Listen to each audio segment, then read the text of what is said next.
میں عالم عرب کے بارے میں تو یقین سے کہہ رہا ہوں، احادیث نبیہ سے صاف ظاہر ہے، ویل للعرب من شر قد اقترب، عربوں کے لیے ہلاکت ہے۔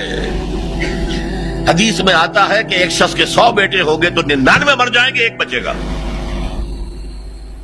سب سے بڑے مجرم وہ ہیں، ان کی مادری زبان میں اللہ کا کلام، اور انہوں نے اللہ کے کلام کے پیچھے اپنے آپ کو نہیں لگایا، اسے اپنا امام نہیں بنایا۔ کہتے ہیں وَاجْعَلْهُ لَنَا إِمَامًا وَنُورًا وَهُدًى، اسے ہمارا امام بنا دے۔ تم بناؤ گے تو بنے گا نا امام، بنانے کو تیاری تھی، دعائیں مانگ رہے ہیں۔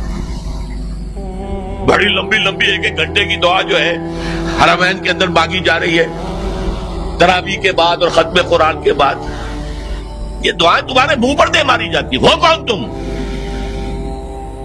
لستم علی شیء حتی تقیموا التوراۃ والانجیل وما انزل الیکم من ربکم، اے نبی کہہ دیجیے اہل کتاب سے تمہاری کوئی حیثیت ہماری نگاہ میں نہیں ہے جب تک کہ تورات اور انجیل کو قائم نہیں کرتے۔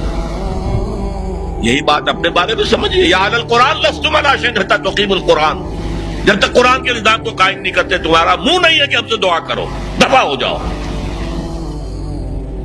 تم پڑھو قنوت نازلہ، کوئی اثر نہیں ہوگا۔ ڈھاکہ فال ہو گیا، روتے رہے، چیخ چیخ کر پکارتے رہے، حرمین میں پکارتے رہے، سنا اللہ نے۔